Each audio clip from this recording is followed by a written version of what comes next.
et je suis ni hostile ni partial envers quiconque. Mais comme ceux qui me servent avec dévotion sont attachés à moi, je suis moi-même lié par l'affection que j'ai pour eux. Commentaire. Srila Vishvanath Thakur dit qu'Arjuna pourrait se poser ces questions. Ô Krishna, en amenant tes dévots près de toi, tu leur accordes une libération spéciale. Mais tu ne fais pas cela avec ceux qui ne sont pas tes dévots. Cela pourrait signifier que tu es partial. Est-ce que cela n'est pas un symptôme de défaut de la partialité qui est engendrée par l'attachement et l'envie? En réponse à ces questions, le Seigneur énonce ce verset. Le Seigneur a une vision égale. Il ne hait personne et personne ne lui est cher. Il crée et maintient les humains et tous les autres êtres selon leurs actes passés. De cette manière, il leur accorde des résultats différents. Ainsi, certains doivent souffrir, se réjouir ou être libérés selon la qualité de leurs actes.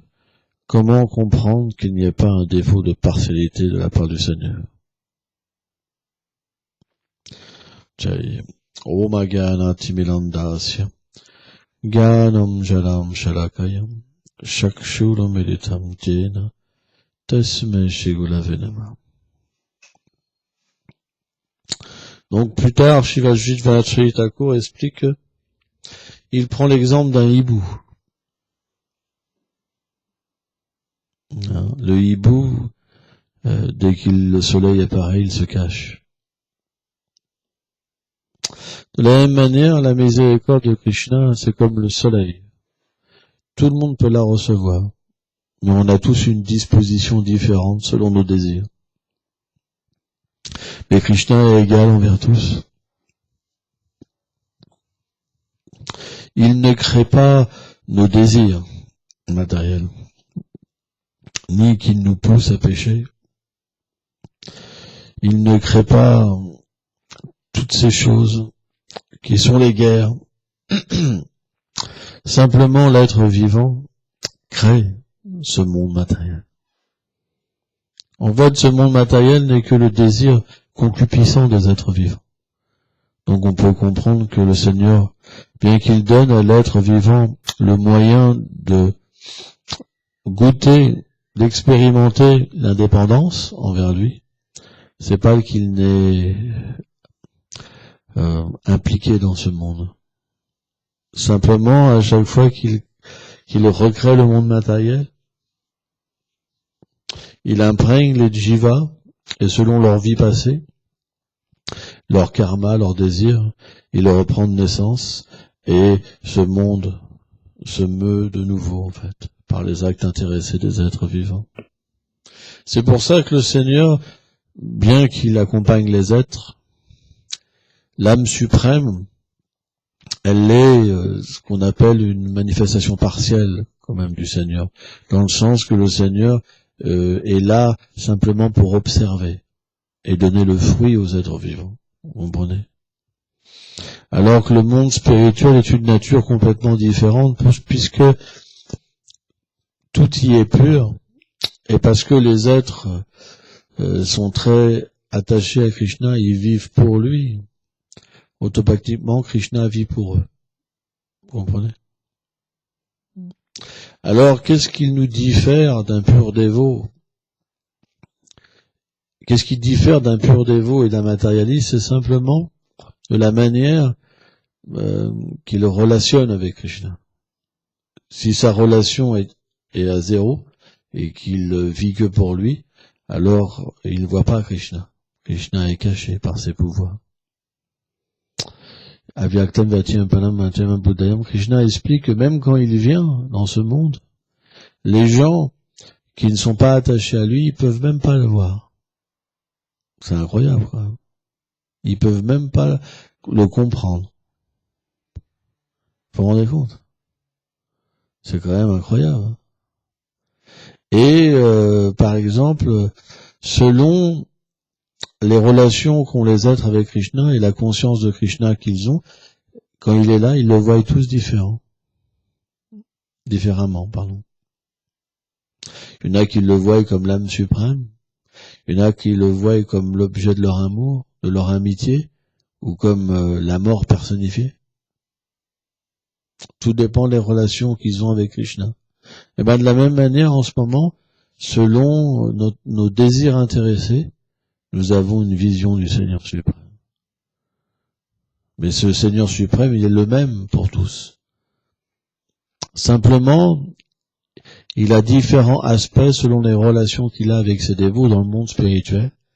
Et il semble prendre différents aspects dans le monde matériel selon les désirs intéressés qu'ont les êtres vivants. Certains le voient comme celui qui comble les désirs matériels.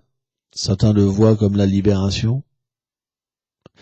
Certains le voient comme le Seigneur de Vaikunta. Certains le voient comme Ramachandra, comme Dwarkadish, et d'autres comme Shama Sundar. Alors, naturellement, selon la conscience qu'on a, il y a une mise en action. Un désir est présent. Une activité est présente. Vous comprenez? C'est pour ça qu'on voit dans ce monde, la plupart des gens sont dans l'action intéressée. Qu'ils soient des matérialistes ou qu'ils soient des religieux, ils sont dans l'action intéressée. Même la libération est considérée comme l'action intéressée, parce qu'on veut se libérer pour soi. Bhukti, Sridhar Maharaj dit, c'est deux sorcières, le plaisir des sens et la libération finalement, parce qu'ils sont contraires à l'éternité de l'âme, à la constitution éternelle de l'âme. L'âme est fait simplement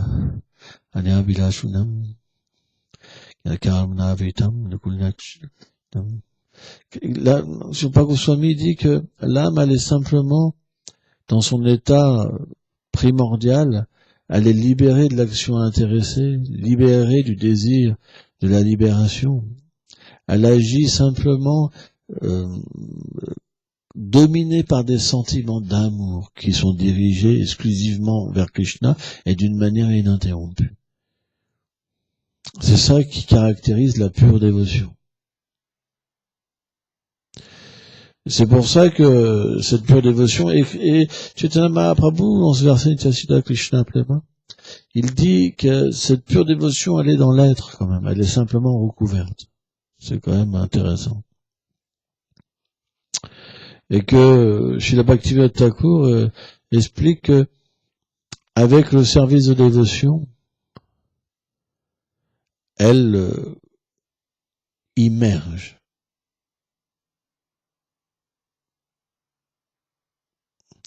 Et Srila Bhaktivinoda Thakur explique que, alors à partir de différents écrits comme le Harinam Chintamani ou le Jeva Dharma, etc., Srila Bhaktivinoda Thakur a établi que ça se manifeste en 3 stades, véritablement. C'est-à-dire qu'une fois qu'une personne a, par la pratique du service de dévotion, par l'écoute et le chant, elle commence à immerger, ça immerge en premier dans son mental. Je vais expliquer. Que son désir de servir Krishna émerge dans son mental. Sa forme émerge dans son mental. Son nom émerge dans son mental. On appelle cette plateforme Sambandha-Gyan. C'est-à-dire que l'être vivant commence à être conscient de sa nature éternelle. Et ça caractérise un Madhyamadikari. Ça veut dire que graduellement, quand quelqu'un atteint le stade de Nishta, et que son seul but est de servir Krishna, alors les informations Krishna, en fait, manifestent toute la connaissance de sa relation graduellement, jusqu'à Shakti. Et cette plateforme est naturellement les prémices en fait de l'atteinte de Bhav Bhakti. Bhav Bhakti, c'est l'atteinte de la Swarup Siddhi. C'est là où l'être vivant, le corps subtil devient détruit et que son corps spirituel se manifeste pleinement. Avant, en fait, il devient manifesté à travers le mental. Intéressant, hein? Et après, en fait, l'être reçoit, en fait, finalement, est introduit dans les divertissements de Krishna dans ce monde. Et après, il atteint Swarup. Après, il atteint Vastu Siddhi. J'ai expliqué. Vastu Siddhi, c'est là où il reprend naissance à Boma Vrindavan, dans le sein d'une gopi. En fait, ça se passe en 3 stades. Hein. Donc, ces stades de la dévotion, avant, ça veut dire qu'on est plein de désirs matériels, c'est des moments qui sont difficiles pour l'être vivant. Pourquoi ? Parce que plus les choses lui sont révélées, et naturellement, plus la facilité vient à tolérer les choses, à expérimenter l'extase transcendantale. Mais dans les stades immatures, vraiment de la dévotion, où le mental il est vraiment instable, où l'être vivant il est toujours sollicité par les sens, etc., alors c'est une plateforme qui est dangereuse. Bhaktivedanta Swami Prabhupada, il disait que le stade Kanishta Bhakta, c'est une plateforme dangereuse, parce qu'on n'est pas sûr de pouvoir rester un dévot toute cette vie. C'est pas sûr. Pourquoi ? Parce que le stade de Kanishta Bhakta, il est caractérisé par l'envie des autres, l'envie de pouvoir. Or, à ce stade d'existence, on voit que l'être vivant, il a cette tendance à se défendre toujours. Quand quelqu'un agit d'une manière qui le dérange, il se défend. Il crée des amis, il crée des ennemis dans son mental. Il crée des institutions, il crée tellement de choses, comprenez, de guerre, etc. Alors que le niveau Madhyama Adhikari, c'est un niveau où on enlève les grandes boxes parce que on n'a plus d'intérêt à se défendre. On comprend finalement que moins je me défendrai et plus je serai protégé. C'est l'inverse. Et on le réalise parce que plus on lâche prise et plus on perçoit que Krishna nous protège personnellement. On voit Prahlad Maharaj, par exemple, l'histoire de Prahlad Maharaj, qui est la personnification finalement de l'abandon à Krishna. Quand Hiranyakashipu a voulu le tuer, il s'est pas enfui en courant. Simplement, il était imperturbable. Il savait que quoi qu'il arrive, Krishna le protégerait. Il était sans peur, vraiment sans peur. Et bien que Hiranyakashipu ait essayé de le transpercer, elle a essayé de le mettre dans l'huile bouillante, de le faire écraser, de le jeter des ravins, de toutes sortes de choses, le Seigneur a toujours été là pour protéger son dévot. Au point qu'Hiranyakashipu, il est devenu fou. Il est devenu complètement fou parce qu'il s'est dit, mais cet enfant ne peut pas être touché par la mort. Et là, il a réalisé la puissance du Seigneur suprême. Il a réalisé que sa fin allait venir. En fait, quand on offense un dévot du Seigneur qui a abandonné, quand on critique un dévot du Seigneur qui a abandonné, on devient véritablement châtié par le Seigneur personnellement. Et on doit connaître des souffrances qui sont illimitées. Jai Shishita Vivambal ki jai, Shinamde Shudagopalju ki jai, Shinamju ki jai.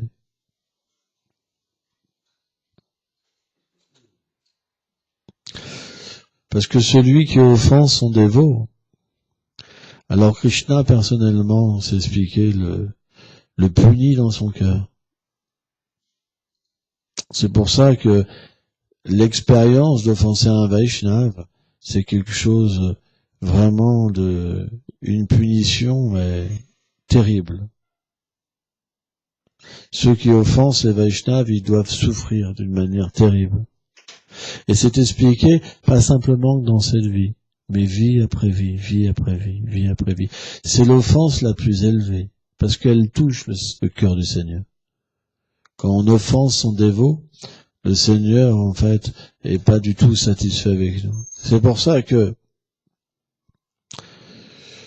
comme on dit, le stage de Kanishta, Bhakta encore matérialiste, est très dangereux, parce qu'à ce stade, on peut être envieux même des purs dévots.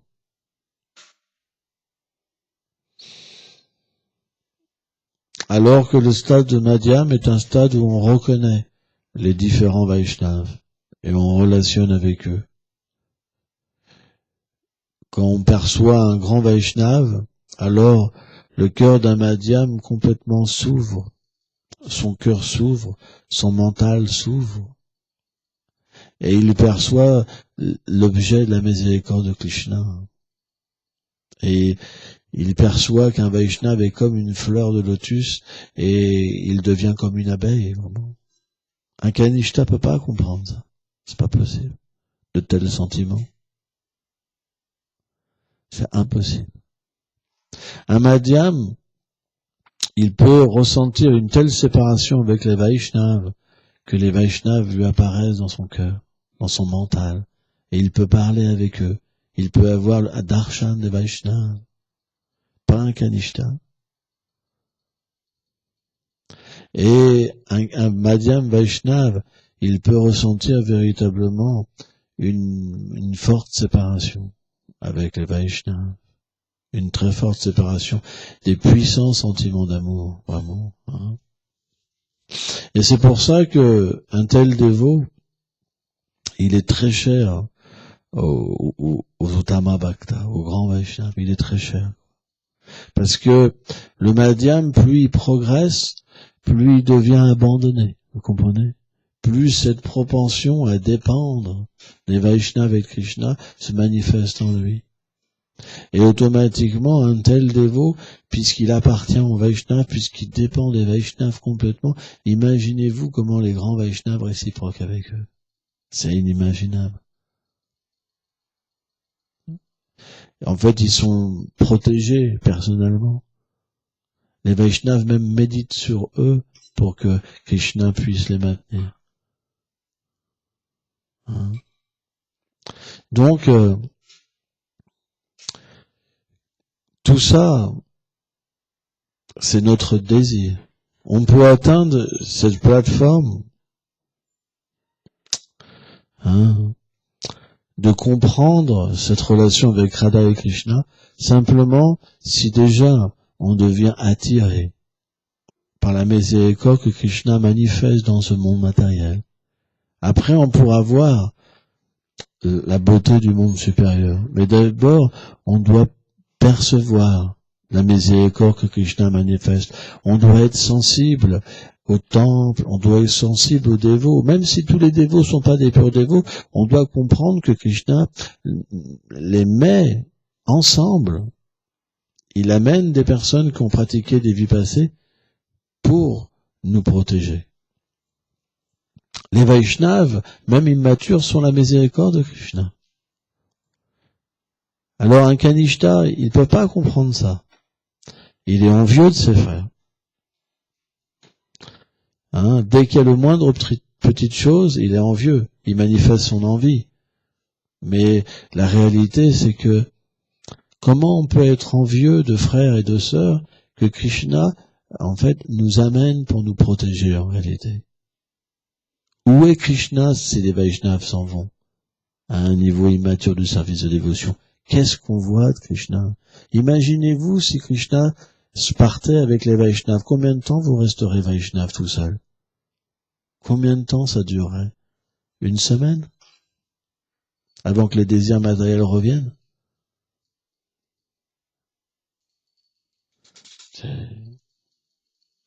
On doit avoir cette méditation sur nos frères. Si nos frères n'étaient pas là, si Krishna n'avait pas manifesté le temple, si Krishna n'était pas venu sous la forme de la déité, si les sadhus n'étaient pas là, qu'est-ce qu'on serait? Vous comprenez? Donc si on n'a pas cette attitude à comprendre ces choses, à aimer la miséricorde de Krishna, mais être envieux de la miséricorde de Krishna. Combien de temps on va rester Vaishnava? Pourquoi on goûte pas les saints noms? C'est simplement parce qu'on ne peut pas comprendre toute cette miséricorde et développer dans notre cœur un désir très profond d'être redevable, d'adorer Krishna à travers nos frères. Vous comprenez? Développer l'humilité à travers nos frères. Et pas se dire, elle m'énerve elle, tout le temps. Vous comprenez? C'est très dangereux. Vous n'avez pas en face de vous juste des êtres vivants. Vous avez en face de vous la miséricorde de Krishna qui est manifestée. Essayez de comprendre toutes ces choses. Les Vaishnavas, petits ou grands, c'est pas des gens ordinaires. Ça représente la miséricorde de Krishna pour nous. Et c'est très important. Tant qu'on comprendra pas ça, on n'est pas sûr de pouvoir rester un Vaishnava. Parce que quand on voit pas ces choses-là, un jour, on regardera le monde matériel et on se dira, il est pas si mal. Parce qu'à force d'offenser les Vaishnavas, vous perdrez le goût pour chanter. Vous perdrez le goût pour voir le maître spirituel. Et après, vous serez attiré de nouveau par le monde matériel. Si vous n'avez pas vu ce monde supérieur, si vous n'avez pas vu Radha et Krishna, si vous n'êtes pas conscient de votre relation éternelle avec Krishna, qui vous dit que vous ne retournerez pas dans le monde matériel? Pour l'instant, votre conscience, elle est où? Avec le monde matériel. Simplement, dû à une soukriti des vies passées, à des actes liés à Krishna, vous avez une petite qualification et une petite foi pour voir que ce monde n'est pas si beau que ça. Mais il suffit que vous offensiez quelques Vaishnavas pour que ce monde vous paraisse de nouveau beau et que Maya vous capture de nouveau et vous fasse souffrir. Maya Durga Devi, c'est la chef de la prison du monde matériel. Et les Vaishnavas sont très chers à Durga Devi. Si vous offensez les Vaishnavas, si vous critiquez les Vaishnavas, elle vous remettra dans une prison plus dure encore. C'est pour ça qu'on doit avoir un bon respect envers les Vaishnavas, mais pas simplement envers les Vaishnavas, envers tous les êtres vivants. Parce que tous sont des dévots du Seigneur. Il y en a qui oublient et il y en a qui se rappellent. La bonne attitude, le bon respect, c'est quelque chose qui est très important. Tant qu'on n'aura pas ce respect établi en nous, les choses supérieures ne nous seront pas révélées. C'est impossible. Les gens qui disent, moi, j'aime mon Gurudev, j'aime Radha et Krishna, qui se comportent n'importe comment, c'est de l'hypocrisie.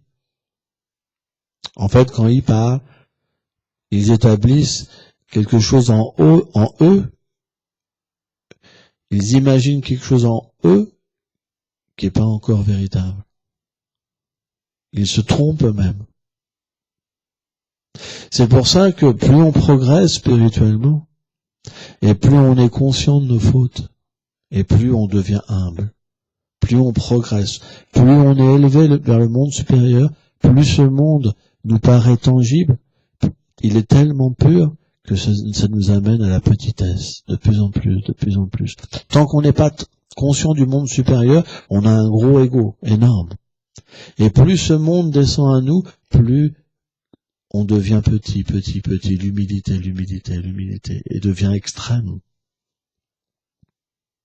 C'est pour ça qu'on dit que l'avancement spirituel a une caractéristique, c'est que l'humilité se manifeste dans un Vaishnava. On peut voir les caractéristiques d'un Vaishnava par son humilité. Par le fait, est-ce qu'il se défend quand il est attaqué? Est-ce qu'il rentre en colère quand on lui dit « Oh, tu es un bougre, hein, tu es un tricheur, hein, Ram Prashad, un tel tricheur ». Et là, si quelqu'un véritablement commence à se dire oh, « T'as vu », alors c'est que il n'est pas abandonné. Parce qu'il ne voit pas que toutes ces choses-là, elles sont manifestées pour son bénéfice. elles existent pour son bénéfice. Parce que naturellement, quand on progresse, les dévots Kanishta Bhakta, ils deviennent envieux d'une personne qui progresse. Donc, naturellement, quand quelqu'un progresse, il y a beaucoup de gens qui deviennent envieux de lui. Parce qu'il est effulgent, parce qu'il a du succès, parce que Krishna lui met un pouvoir, et tous le critiquent. C'est normal. Et qu'est-ce que voit un dévot qui progresse? Il voit simplement, oh, Krishna m'a mis dans cette situation, moi qui suis tellement inqualifié. Parce que j'ai besoin d'eux. Et il se met à aimer ceux qui le critiquent. Il voit simplement comme la miséricorde. Il les aime. Vous vous rendez compte? Ça, c'est un petit stade de la dévotion. Hein? C'est quand on devient fixe, nishta dans le service de dévotion. Que dire quand le goût commence à casser le cœur et que le goût commence à sortir? Véritablement, c'est comme une graine, hein, c'est comme la plante de la bhakti qui s'ouvre, la graine de la bhakti qui s'ouvre et que la plante qui commence à pousser en fait. Elle pousse, elle pousse. Et là, l'être vivant, c'est expliqué à Ruchi, il goûte un goût où il oublie en fait. Quand il pratique, il oublie véritablement voilà, son devoir dans la matière. Et il se met à chercher ce nectar. Comment retrouver ce nectar? Comment retrouver ce nectar? Et dans sa tête, c'est comme un disque rayé. Vous comprenez? Parce que Krishna l'attire. Krishna l'attire par ses divertissements, par la douceur de sa peau. Krishna l'attire par le parfum qui se dégage, par le souvenir. Les choses commencent à venir, mais pas tout le temps. Des fois oui, des fois non. Donc quand il commence à se souvenir, qu'est-ce qui se passe? Il commence à complètement être attiré. Et quand des choses mauvaises viennent, il commence à être complètement dégoûté. Il y a un dégoût qui se fait pour la matière, pour la concupiscence. Et là, il pleure. Il y a vraiment une prière sincère. Vous comprenez, pour devenir pur. Alors qu'un kanishta, lui, quand il prend plaisir avec les sens dans la vie sexuelle, il aime bien. Et là, un madhyam, ça le donne envie de vomir. Juste penser à ça, quoi. C'est horrible, quoi. C'est la punition, vous comprenez, quoi. C'est l'horreur, quoi. Et naturellement, il prend refuge, en fait, du service de dévotion d'une manière puissante, en fait.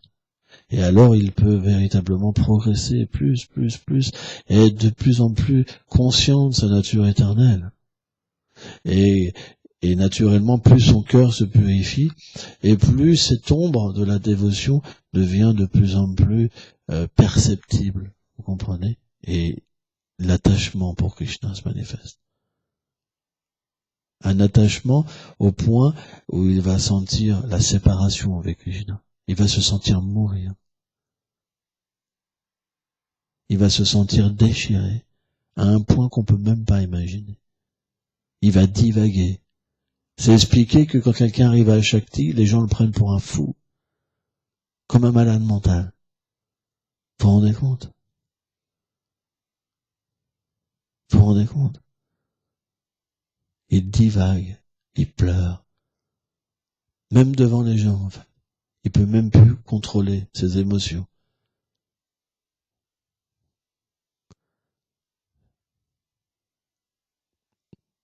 C'est ça qu'on veut. Vous comprenez? C'est ça, on désire progresser. Être immunisé de la matière. C'est ça qu'on désire. Hein? Alors ça viendra graduellement. Mais on est sûr que celui qui pleure comme ça pour Krishna, il devient très cher à Krishna. Il devient très cher au pur dévot. Vous comprenez? C'est pour ça qu'une telle personne qui est à ce niveau-là d'existence, il peut déjà être un maître spirituel. Narayana Maharaj expliquait ça. À ce niveau-là, en fait. Quelqu'un qui a cette séparation avec Krishna, parce que la séparation, ça veut dire que Krishna lui a fait voir un certain darshan, une certaine entrevue. Comprenez? C'est comme les nuages qui s'ouvrent parfois et qui se ferment à Shakti. Ça s'ouvre parfois complètement et ça se referme. Il y a une expérience tangible, en fait, qui fait que, et véritablement, que sa vie, c'est que de la bhakti. Il n'y a plus aucun désir matériel dans son cœur. Et naturellement, à un moment, alors, il obtient la perfection, qui est pas bhakti.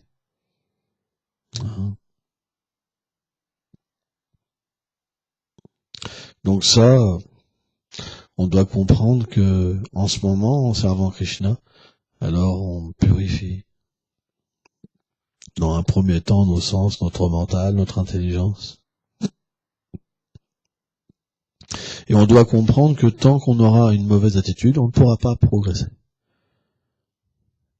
Et on doit faire attention parce que peut-être que certains ici pensent qu'ils vont rester toute leur vie, mais c'est pas sûr. Si vous continuez à offenser les Vaishnavas, à un moment ou à un autre, vous perdrez complètement goût. Et vous serez terrassé par la vie sexuelle qui vous fera dans la nuit partir. Moi j'ai vu ça, hein. J'ai vu des Vaishnavas partir comme ça, sans rien dire, hein, parce qu'ils se comportaient mal. La nuit en laissant leurs affaires dans les temples, hein, tout. Ils partaient comme ça. Parce que graduellement on est puni et on est éjecté. C'est pas Krishna qui veut ça. C'est simplement que il y a une manière de plaire à Krishna. On peut être faible. La faiblesse, c'est normal dans ce monde. Être faible, c'est normal. Mais être envieux des Vaishnavas et des êtres vivants, ça, il faut pas. Il faut pas. C'est pas bon. Hein? Si on n'est pas envieux, même si on est faible, alors graduellement on pourra progresser. Mais si on est envieux, même si on paraît fort, on restera pas. Satyendra Maharaj, il disait que, par exemple, dans son institution, les dévots, ils restaient 5 ans, en moyenne. Vous vous rendez compte? De passage. Et pourquoi 5 ans? C'est dû à l'envie et au pouvoir, au désir de pouvoir, de position, en fait. Parce qu'au début, on arrive très humble, et puis graduellement, qu'on a un petit peu de connaissance, et qu'on sait faire des choses et qu'il y a un nouveau, alors on devient pof top. Et puis, arrivé à un certain moment, naturellement, on n'aime plus être pris. Et alors, c'est la catastrophe. Et dû à cette mauvaise attitude, on voit des choses vraiment indésirables qui reviennent dans le cœur. Mais parce qu'on n'est pas attaché à Krishna, on n'arrive pas à demander pardon, on n'arrive pas à réparer nos erreurs, vous comprenez? Parce qu'il faut un attachement pour Krishna pour demander pardon. Il faut un attachement à Krishna pour réparer nos erreurs. Un matérialiste, moi quand j'étais un matérialiste, je demandais jamais pardon. Hors de question. Même si j'avais fait la pire des choses. Mais quand l'amour pour le corps commence à disparaître et que l'attachement pour Krishna, pour Guru apparaît, c'est à ce moment-là qu'on peut véritablement demander pardon. C'est à ce moment-là qu'on peut être conscient de nos erreurs et de les réparer. Et aussi, on peut être conscient de nos frères, de l'importance de nos frères, encore une fois. Méditez là-dessus. Si tout m'était enlevé, qu'est-ce que je deviendrais? Et vous verrez que vous aurez une autre vision des Vaishnavas. Même si les Vaishnavas, ils font parfois des erreurs, qu'ils font un mauvais chèque ou un ceci, un cela, vous aurez une autre vision. Parce que, finalement, cette erreur-là, vous l'apprécierez. Parce que si l'erreur était plus là, et que vous auriez à la place de bons matérialistes qui font pas d'erreur, Comprenez? Qu'est-ce qui vaut mieux? Un Vaishnav qui fasse des erreurs? Ou un matérialiste qui fait pas d'erreur? Qu'est-ce que vous voulez? Qu'est-ce que vous voulez? Qu'est-ce que tu veux? Un matérialiste qui t'amène des beaux chèques, pas d'erreur, ou une Vaishnavi qui t'amène des chèques avec des erreurs? Il faut faire très attention. Parce qu'à force de se mettre en colère, un jour, c'est un matérialiste qui viendra nous chercher. Avec un beau chèque. Avec des beaux yeux. Avec un beau costume, une belle voiture. Et il nous emportera. Vous comprenez? On doit tolérer par amour pour Krishna. On doit pardonner par amour pour Krishna. Et on doit aimer la miséricorde de Krishna. Vous comprenez? C'est très important. Hein.